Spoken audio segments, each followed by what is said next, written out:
If you're wondering why Ford set the rev limiter at 5100 RPM, well, it has a 4.17-inch stroke, which is a longer stroke than the 6-liter Power Stroke. That's longer than the Chevy 454, 460 Ford, and a 6.6-liter Duramax.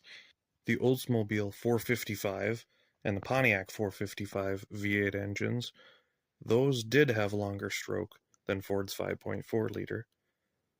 And the 7.3 Power Stroke does too, but not by much.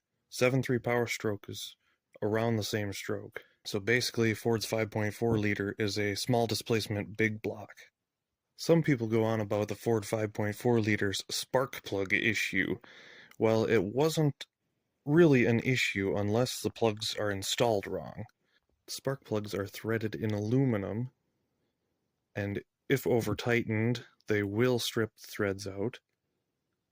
And if not tightened enough, they can shake loose with cylinder pulses and back out, and that's not good. But when installed properly, they have zero issues. A lot of cars and trucks of this era had little issues like that, but when taken care of properly, they're more reliable than anything built today.